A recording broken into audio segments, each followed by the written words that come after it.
Vad fan är egentligen hög standard? Stå i kö och bli rik. Och så undrar vi, får politiker prata hur som helst i programmet som heter Mammons rike? The kingdom of Mammon. Economics. Pop culture. Finance. Mammons rika.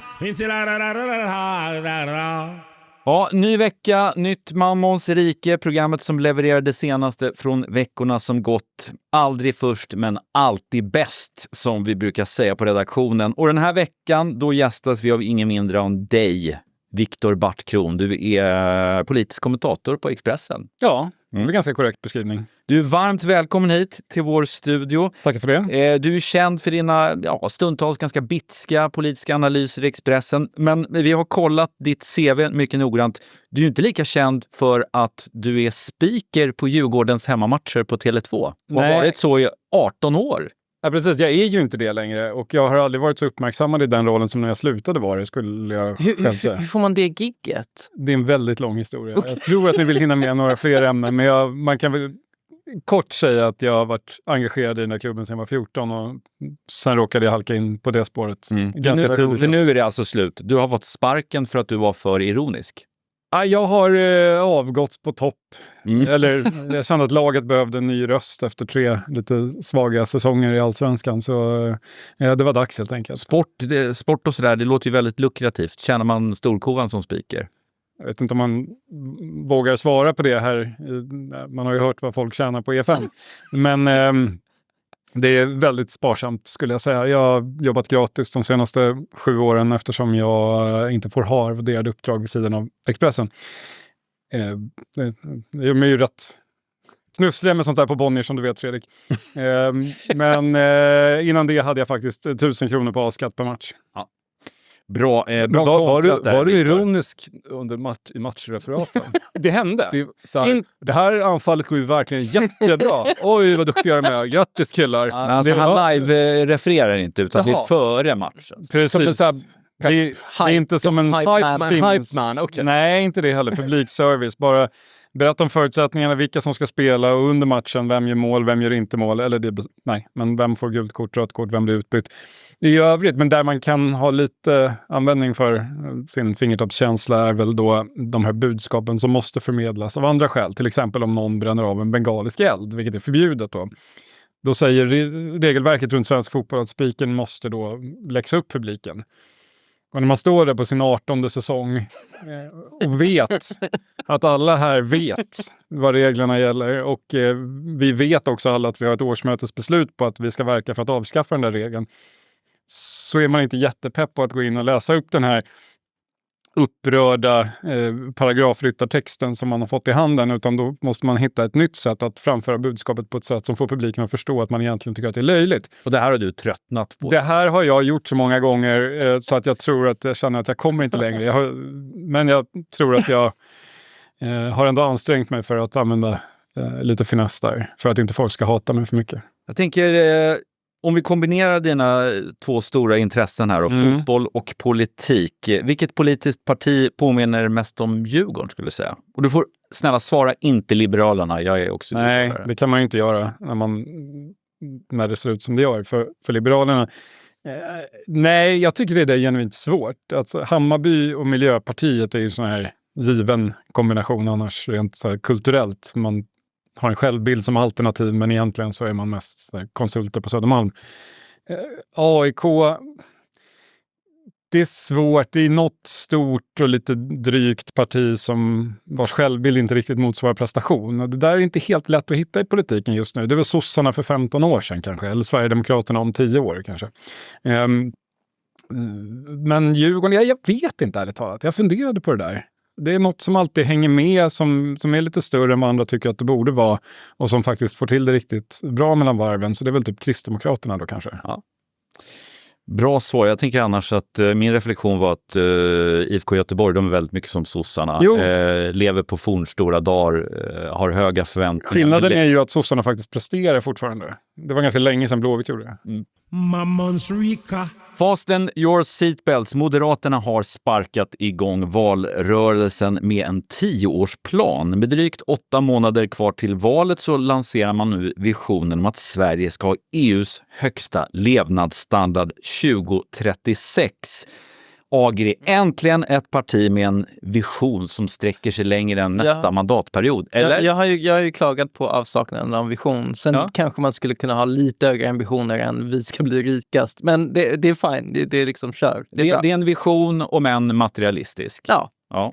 Men vi har ju redan hög levnadsstandard. Bra att du påpekar det, för vi har hög levnadsstandard, men vi måste alltså gå om Luxemburg, Nederländerna, Finland, Island, Österrike och Tyskland. Bara i EU. Men varför det? Vi är ju redan i topp. Ja, jag ser nu att du börjar få långt skägg, långt hår. Din inre Peps Persson vaknar till liv. Vad fan är hög standard? Vad är det? Ja, levnadsstandard är alltså, om du ber så enträget. Levnadsstandard är alltså BNP, bruttonationalprodukt, värdet av alla varor och tjänster som skapas i Sverige, och så delar man det per capita, per person. Det är inte svårare än så. Ja, fast man kan också räkna med utbildningsnivå och skrivkunnighet, och det finns ju ett Human Development Index som räknar ihop alla de faktorerna. Och där låg vi på delad 50 plats med Tyskland efter Island, Norge, Schweiz och Danmark. Så man kan ju räkna med andra saker också. För det handlar ju om lycka någonstans, eller hur? Det är väl ändå det som, eller det kan inte göra det. Det handlar bara om att vi ska bli rika. Ja, alltså just det här fallet så handlar det bara om pengar, inte om huruvida det finns en korrelation mellan att vi har mycket pengar och att vi är glada. Man kan ju mäta, det finns ju olika mått, men här är det Ulf Kristersson, han slår ett slag för BNP per capita här. Men Viktor, går det att lita på Moderaterna i det här fallet? Det vore inte första gången som de beter sig annars som en frånskild förälder som först lovar att ta med barnen på Liseberg, men sen sitter 4 veckor av semestern i torpet utanför Surahammar.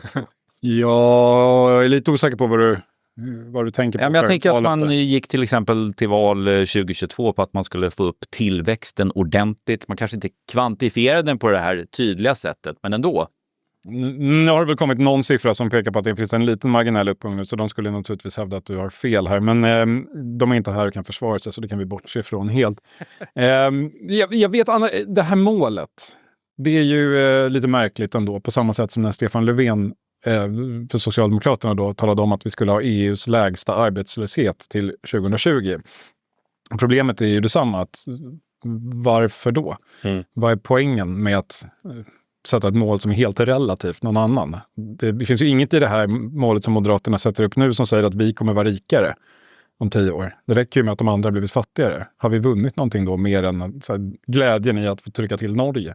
Som ju inte ens är med i EU när jag tänker efter, så det blir inte heller så relevant. Och det är en så intressant grej också att ha med Luxemburg i den listan, för att jag menar, det är ju ett skatteparadis. Så hur ska vi knäcka Luxemburg? Luxemburg blir en svår nöt att knäcka. Som Schweiz då, men varför är Island så rika? För att de är så få, skulle jag nog säga. Det är Björks skivproduktion. Ja, det är möjligt. Så fort Sigur Ros släpper ett album så. Om vi ska bli rika som nation så måste ju folket, och då tänker jag hela folket, hjälpa till. Jag gav mig ut på stan för att prata med dem. Folket alltså. Ulf Kristersson, han vill göra Sverige till ett av EUs rikaste länder inom 10 år. Och här skapas rikedomen. Här skapas Sveriges BNP. Varje dag, varje minut, varje sekund. Hur bidrar du till att skapa den här nationella rikedomen? Betala skatt, jobba på, föda barn. Är det viktigt att vi är rika då? Nej, det tycker jag inte. Vad är viktigt då? Det var en bra välfärd. Och ta hand om våra medmänniskor, det. Men för att kunna ta hand om medmänniskorna måste man ju först vara rik. Ja, men målet borde inte bara vara att bli rik. Att man lägger pengar på skolan så att vi har ett bra samhälle. Liksom. Det är framtiden. En bra välfärd. Är det viktigare än rikedomen? Jag skulle säga det, ja. Nej. Varför inte råd? Om man är rik kan man köpa massa saker, man kan investera och ta hand om de gamla och svaga. Ja, men pengar är inte allt. Jag är pensionär. Du har redan bidraget färdigt. Ja. Ja, men det här kan ju bero lite på urvalet, men det verkar ju inte finnas någon gigantisk efterfrågan på högre standard där ute. Vad säger ni? Vill inte ni ha högre standard? Jag tycker frågan är faktiskt intressant på riktigt, för vad är det egentligen som folk vill ha? Det är ju inte säkert att det alltid kommer att vara högre standard, större tv, större bil, även om en del tyder på att det är en ständig mänsklig drivkraft. Jag vet ärligt talat inte, men det är väldigt lite som tyder på att just sänkt skatt är en liksom stark väljarmagnet just nu. Då hade ju inte regeringens position sett ut som den gör. Men man förknippar ju väldigt mycket hög standard till mer prylar att konsumera. Men det är ju egentligen inte det som mäts i BNP på det sättet. Det kan ju också vara högre standard att investera i utbildning, i forskning etc. Jag blir nervös när någon säger att de ska höja standarden. För det känns det som om jag bor i hyresrätt igen. Och världen säger, nu ska vi höja standarden i kök och badrum. Och då vet jag att kommer gå upp. Nu kommer jag att flytta härifrån. Ja. Och vi kan väl också säga att den här 10-årsplanen då, den har ju mött kritik inte bara av er. Och en annan som har fått kritik, det är ju då Elisabeth Svantesson som fick känna av Finanspolitiska rådets slägga.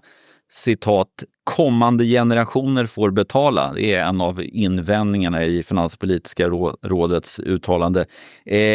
Agri, jag tycker det här låter lite som en klassisk ficktjuv. Titta vilken fantastisk grej jag gör med högerhanden, samtidigt så snor jag din plånbok med vänsterhanden. Ja, men Moderaterna är ju rätt bra på det. Jag tänker på när Elisabeth Svantesson sa, men det finns inget reformutrymme längre. Det finns inga pengar kvar. Och med vetskapen att Socialdemokraterna är otroligt måna om att vara de vuxna i rummet och inte säga, nej men vi kommer bara ta massa pengar, låna massa pengar och spendera på massa saker, utan de kommer liksom vara bara, men nu är det ett stramt läge och nu måste vi typ skära ner på lite saker för att vi är de vuxna i rummet. Så jag tycker att det är smart. De liksom på något sätt avväpnar en del av valrörelsen genom att agera så här. Mm-hmm. Men de rustar upp försvaret genom att använda köp nu, betala sen med Klarna. Som jag har förstått det. Ja, kanske inte just Klarna, men ja. Vi lånar för försvaret. Ja. Är det bra eller dåligt? Därom tvista det lärde kan man väl säga. För Finanspolitiska rådet tycker att det är dåligt. De menar att man borde strunta i att göra andra saker och lägga de pengarna nu. Svantesson sa att det var en existentiell fråga och därför kan man låna med Klarna. Och Saabs aktieägare är nog väldigt glada. Just det. Det finns ju ett populärt meme där det står "fuck them kids". Det är inte det bästa sättet det här att när till och med Finanspolitiska rådet säger att man skjuter på något sätt en skuld framför sig.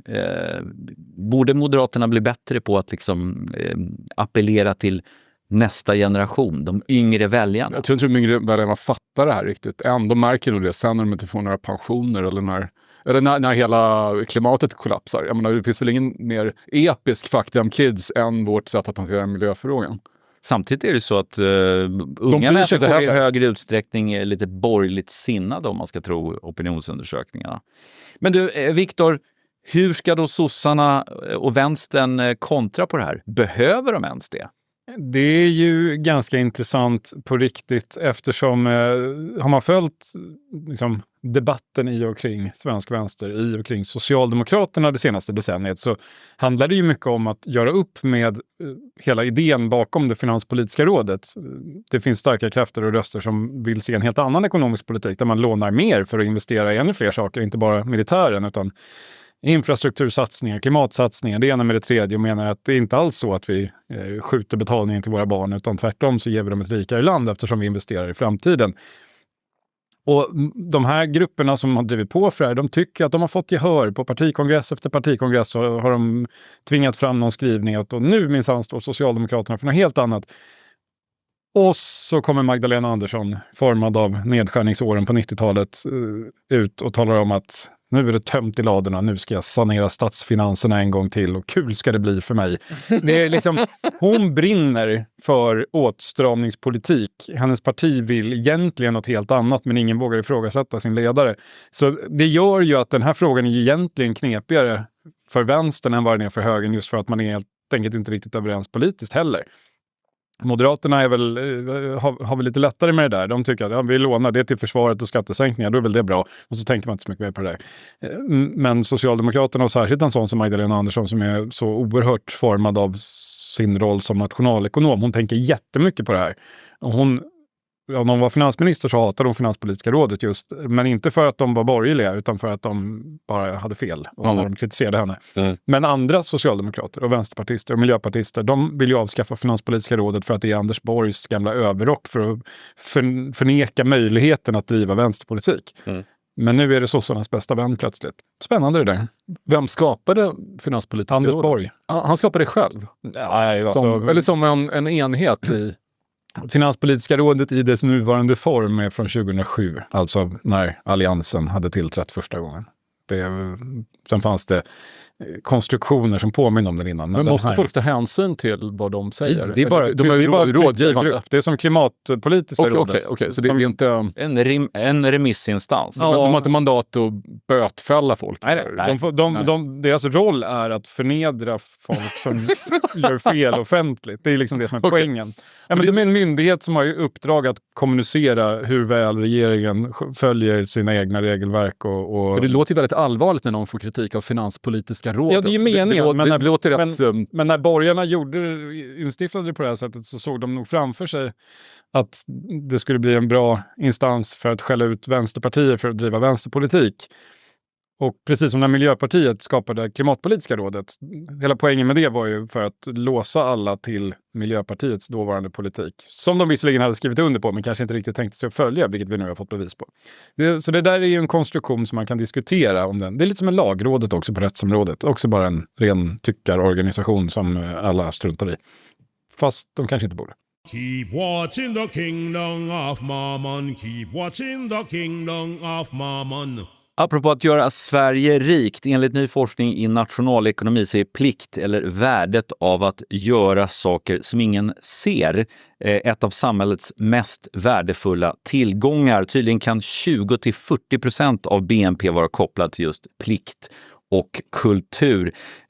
Viktor, tror du att vår ekonomi skulle vara lika stark om vi inte stod i kö, lämnade tillbaka borttappade plånböcker och källsorterade våra sopor? Nej, men det är väl inget jag tror eller tycker om. Det vet man väl att det är på det där sättet. Att det är ganska lätt tycker jag om man är i Sydeuropa att förstå varför det är så. Alltså funktioner i samhället som kräver väldigt lite personal i Sverige kräver betydligt mer personal i andra länder. Delvis beroende på att vi är programmerade till att stå i kö och sköta saker på egen hand.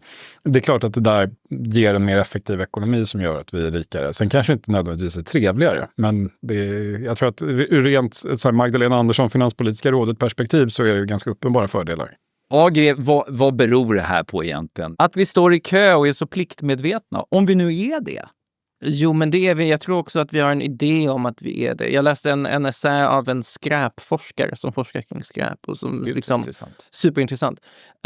Men som menade att återvinning gör väldigt lite. Alltså det gör väldigt lite, men det är väldigt viktigt att göra det. Det finns en dold funktion. Ja, att man känner att man deltar i.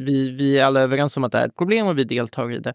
Sen är det ju, jag menar, Sverige historiskt har ju haft väldigt låg korruption. Och det är ju väldigt bra. Alltså för landets ekonomi och för att en medborgare ska veta hur det går till. Jag brukade säga när jag bodde i Irak där det finns lite mer korruption än i Sverige.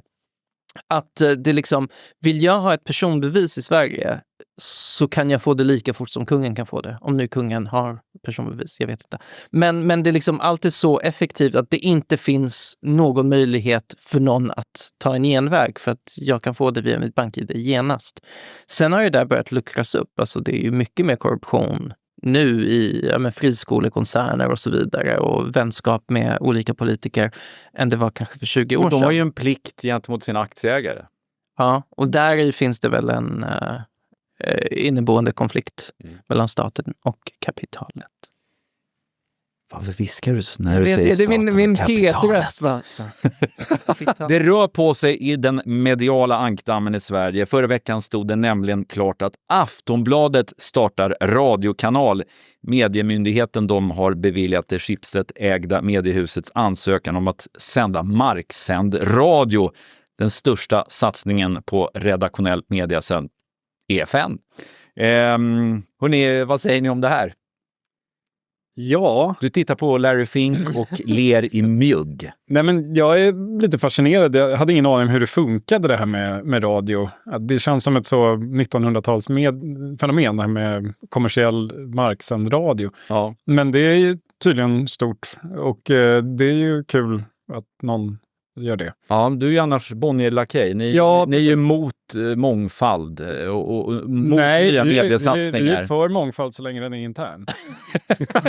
vi har jättemycket mångfald i koncernen. Jag har DN, jag har Expressen, vi har Dagens Industri, vi har varenda tidning i hela Sverige snart. Nej, men allvarligt talat så det är klart det är intressant vilka vägar man tar.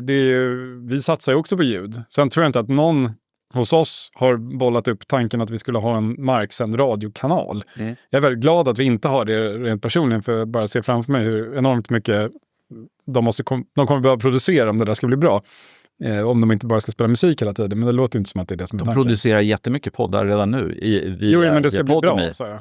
Ja, men det är jättemånga som lyssnar. Det Det är jättemånga som lyssnar på poddarna. Till exempel Ursäkta med... Ja, är de? Ska de spela de poddarna? Inte vet jag, men de äger ju redan Podme som producerar jättemycket liksom, poddmaterial. Det kanske är det de ska köra ut i radio och sitta och babbla och spela musik. Ja. Nej, men som sagt, det ska bli jättespännande att se vad de landar i. Det lät, tyckte jag när jag läste Dagens Media, som att det var någon slags dygnet runt nyhetskulturkanal. Det lät jobbigt för en organisation som är ganska nerbantad. Då ska de behöva växa ganska mycket. Men vad vet jag, det är kul att det händer saker. Även om det är såklart känns som att ens liv går i mål. Energy, det var väl de som kom när man var barn. Och så nu ska de lägga ner då. Har man då överlevt sin första hela så här, mediecykel, någonting uppstår, finns, blir medelålders och försvinner. Ja. Och här är jag. Ja. Men Riks FM är kvar i alla fall. Ja, det är tryggt. Men jag blir fascinerad över hur många som ändå lyssnar på kommersiell radio i Sverige. För jag tänker att är det något som borde vara disruptivt mot kommersiell radio så är det liksom Spotify med kanaler och Spotify Radio. Men det är uppenbarligen män och kvinnor där ute som lyssnar jättemycket på kommersiell radio. Kanske finns någon typ av atmosfär i många av de här pratprogrammen i den kommersiella radion som kanske bara är skön att sjunka in i. Som en varm filt. Om man säger att man är frisör eller att man jobbar i en matsal någonstans. Långtradarchaffis. Ja, exakt. Jag tror att när man kör bil så kanske man nog vill koncentrera sig lite mer. Men om man liksom flänger omkring lite så tror jag, dels poddar också. Det säger folk till mig för att Fredrik, din podd är så himla bra att jobba till. Och jag sa, vad jobbar du som? Är du flygledare eller hjärnkirurg? Jag förstår aldrig riktigt hur... Jag ska Vad svarar du då? Vad svarar? Vad svarar de att de jobbar med? Vad är det för typ av yrkeskategorier? De flesta är copywriters och projektledare på reklambyråer. Det låter ändå lite svajigt. Det säger en hel del om deras jobb. Ja, verkligen. Kommer ni lyssna på Aftonbladet radio? Det är man väl så illa tvungen att göra, men jag tror att det kommer bli det blir nog mer av studiebesökskaraktär. Jag har inte sådär jättemånga fönster i min tillvaro där jag lyssnar på kommersiell radio. Det brukar vara ganska praktiskt att sätta på en podd istället när det passar. Men det är klart, det ska bli spännande att se vad de håller på med. Jag hoppas att det kommer konsumera all deras kraft och energi från att göra bra journalistik som konkurrerar med oss. Agri, du är ju frankofil, du kommer ändå sörja Energy. Ja, absolut. Det kommer jag. Och jag minns som tonåring hur mycket jag tyckte om deras logga med den där lilla panten som följde bokstäverna. Var den fransk? Energy. Precis. Jag minns panten, det var jättefint. Men det kan inte vara så att det här ljudet av kommersiell radio som jag själv tyckte var ganska avskyvärt på 90-talet, att det är så gammalt nu, och det återkommer ju inte i några poddar, utan det kanske framkallar lite nostalgiska känslor. Det här Nile City-snacket. Det är numera inte står för något som är vulgärt och kommersiellt, utan tryckt och retro. Det här är Mammons rike. För några... ja, men alltså, och då alla de radiojockisarna, de gick ju tydligen på någon slags radiojockey-skola utanför Båstad. Och liksom, där gick man, jag vet inte om man gick 9 veckor, men när man kom ut därifrån så pratade alla så här. Det är inget ni har tänkt på. Idag har det blivit exotiskt. Ja, men det blir så här, och här kommer de raska gossarna springa in på Stockholms stadion. Det blir en sån grej av det, att det är 90-talets versioner. Det. En tidsbild. Mammons Rika. För några avsnitt sen så uppmärksammade vi det här klippet i Mammons rike. Är du på arbetskraftsinvandring för dina barn stannar till 21, får du permanent uppehållstillstånd så kickar vi ut barnen när de är 18. Det ger ingen mening överhuvudtaget. Om Socialdemokraterna säger nej, vad säger du då? Då är de också dumma i huvudet. Och i Örebros regionfullmäktige så lät det så här för inte så länge sedan. Tycker du är en jävla fegis? Du är en jävla fån. Han ljuger ju. Marcus, inte det där tonläget. Vadå inte det där tonläget? Ja, vilket jävla tonläge jag vill. Det är inte alltså så här. Vad tror du jag kommer bli lugnare av att du håller på så där? Nej, tyvärr inte. Nej, men gör inte så då. Jo, det gör jag. Okej, gör vad fan du vill. Ja, rakt och ärligt, jo kanske, men samtidigt ganska aggressivt och inte så lite otrevligt. Å andra sidan verkar det ju fungera. Dagen efter Nils Pårup Pedersens utspel så ändrade sossarna sin ställning i frågan. Och Marcus Allard, som ni hörde i det andra klippet, ja, han är partiledare för Örebropartiet som nu gör ett allt större avtryck på lokal nivå och som kan, om saker och ting går deras väg, faktiskt ta sig in hela vägen in i riksdagen. Viktor Tage Erlander, han skulle vrida och vända sig i sin grav om man hörde de här politikerna, hur de uttrycker sig. Ja, han kunde uttrycka sig ganska drastiskt i kanske andra sammanhang än de mediala. Olof Palme var ju ganska kryddstark även i offentligheten, så det är väl inte helt nytt att man har högt tonläge, men den här typen av effektsökeri som särskilt den där tjommen i Örebro håller på med, det är ju något nytt.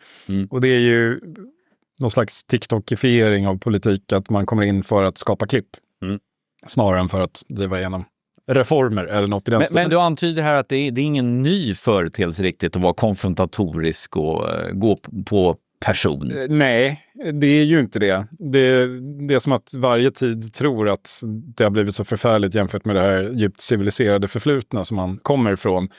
Det är ju inte riktigt sant, märker man ganska snabbt när man går tillbaka och tittar på gamla tiders utbyten och kanske särskilt egentligen i media. Alltså de satirteckningar som släpptes igenom för extremt grova och sättet som man kunde uttrycka sig om politiker och offentliga figurer. Det har liksom putsats ner idag på många sätt. Men så finns ju den andra strömningen, och det är väl den vi ser här, den här effektsökeriet för att skapa en snabb konfliktdrivande reaktion i sociala medier. Ja. Det där är ju då den parlamentariska versionen av det. Men tror ni att Marcus Allard hoppades och trodde att han skulle bli viral? När han... men alltså hela hans verksamhet går ut på det. Han har ju så här killar som springer omkring och gör de här klippen åt honom medan han står i tal. Alltså det är hela poängen med verksamheten. Så det är ju verkligen inte, det är inte så att han är en tråkig byråkrat som råkar få ett frispel, utan det här är extremt utstuderat. Den här dansken i Centerpartiet, han är nog mest bara dansk i min bild. Han är väldigt trevlig utanför, men så kan han då ibland uttrycka sig på sätt som kanske ändå får folk att hoppa till lite i salongstolen.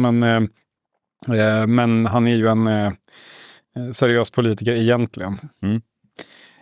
Agri, vad tycker du om det här då? Är det en frisk fläkt i debatten? Får man prata så här som svensk politiker? Så jag tycker väl att generellt alltså skälet till att det funkar, det här effektsökeriet du pratar om funkar, är att vi är i en politisk fas där vi är så vana vid medietränade politiker som svarar på frågor och inte säger någonting. Och att bryta igenom det mönstret på vilket sätt som helst är väl bra. Sen skulle jag väl föredra att någon faktiskt säger vad de menar eller vill, snarare än att trumpifiera diskursen liksom. Men det sker ju för att det på något sätt bryter publikens stora problem med sättet politiker talar. Vad tror du, Fredrik? Vi har TikTok, vi har det här virala, men vi har också en president i USA som han kallar ju till och med reportrar för att de är tjocka. Är det här en konsekvens av det? Vad tror du? Ja, jag blir ledsen av vulgariseringen. Jag saknar tiden då politiker kändes vuxna och var storartade retoriker. Och jag blev imponerad av något som en politiker sa. Fast å andra sidan det här att jag saknar att de kändes vuxna, det beror på att nu är det jag som är gammal och de som är unga. Så att jag tycker att de låter korkade och vulgära eller säger dumma saker, det hänger mer ihop med att jag inte hänger med i deras snajdiga 80-talist eller 90-talistspråk. Så... Du tycker inte att politiker ska prata så här? Jag tycker politiker ska uttrycka sig väl, och jag vill höra politiker som säger fyndiga, briljanta saker som är som Barack Obama. Det är jättetråkigt att nämna honom, men den typen av... Eller som jag faktiskt tycker att Göran Persson hade ibland. Victor och jag var inblandade i något som heter DN efter jobbet, en after work-klubb på Södra Teatern, och Victor intervjuade politiker efter politiker. Och jag gillade allihop faktiskt. Så fort någon stod där och pratade. Det minns jag. Du ville rösta på alla. Jag ville rösta på alla. Så fort någon var där och pratade så här, men gud, det stämmer ju helt. Jag vill rösta på den här personen, 100%. Men den som verkligen var fantastisk var Göran Persson. Han hade en aura som blandning av liksom en domprost och Tony Soprano. Det var otroligt. Ren magnetism i luften. Knäpptyst.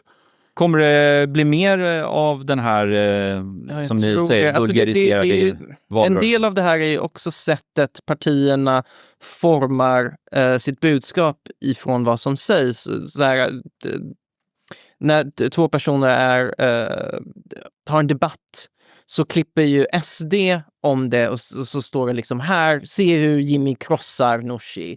Och Vänsterpartiet gör ju samma sak. Det är samma debatt som de klipper och så lägger de upp, se här hur Nooshi krossar Jimmy. Och så länge det är så länge det inte är helheten av debatten som blir budskapet som förs fram i de här kanalerna, och det kan man säga är på grund av att men på TikTok så ska det vara snärtigt, det ska gå snabbt. Men så länge det är så, då är det klart att man vill bara få till sin del i budskapet, så skiter man i hur det funkar i helheten. Funkar det på väljarna då? Alltså, vi har ju haft väldigt lite opinionsrörelse i svensk politik över ganska lång tid, så jag vet inte egentligen om någonting funkar någon gång. Sverigedemokraterna hade ett budskap som gick hem successivt mellan 2005 och 2015 ungefär, och sen stabiliserade sig även de. Så, sen har det inte hänt så mycket. Nej, man ska inte överskatta effekten av det här, tror jag. Det blir väldigt mycket, precis som Margret säger, man klipper ut det som man själv är mest nöjd med, och så erbjuder man det till sin publik. Och det blir ju lite rundgång där. De som redan gillar Sverigedemokraterna, de kommer titta och tycka det är kolla när Jimmy krossar sossarna. Och så röstar de på Sverigedemokraterna som de redan gjorde. Och så samma sak på andra sidan.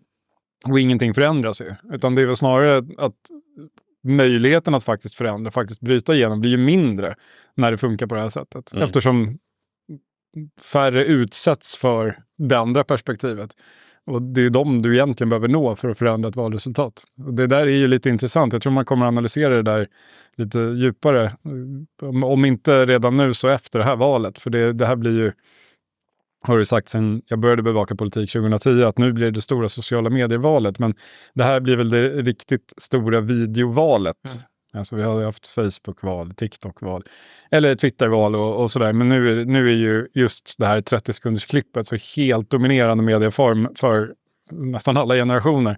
Och då är det klart att det kommer man kunna dra slutsatser av sen. Och jag tror att det slutsatser kommer bli just att fan, vi fick jättemånga likes, men vi nådde ju ingen vi inte redan hade.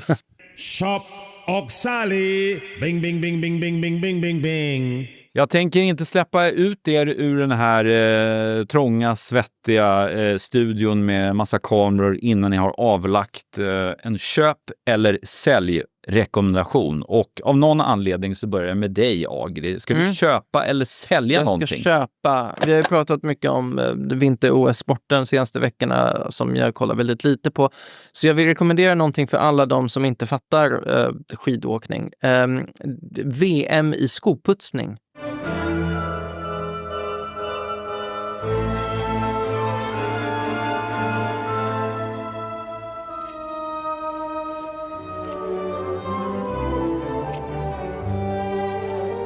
Fantastiskt meditativt. De är så duktiga på att putsa de här skorna. Och så finns det en kille som går bredvid och bara, men nu tar han lite extra vatten för att få till glassagen liksom på skon. Det är fantastisk tv, går att se på YouTube.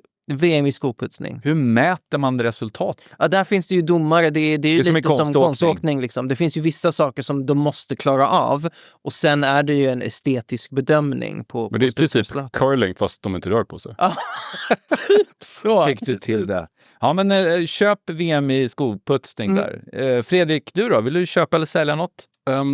Jag köper till fest Rammstein-sångaren Till Lindemans egen festival i Leipzig den 3 och 4 juli. Dit vill jag åka. För vilka gästartister? Jo, Ministry.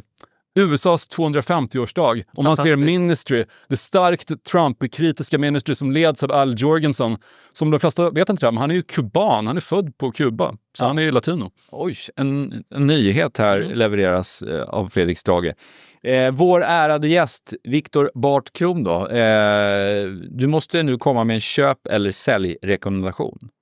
Alltså det här var ju väldigt specifika och väldigt nischade saker. Man behöver inte vara så specifik. Nej, alltså jag är ju mest inne på det vi började i. Svenska kuppen i fotboll börjar ju i helgen. Det kommer absolut inte vara lika hett som en morspit med Strage, men det är kul för oss i tilltagande grad.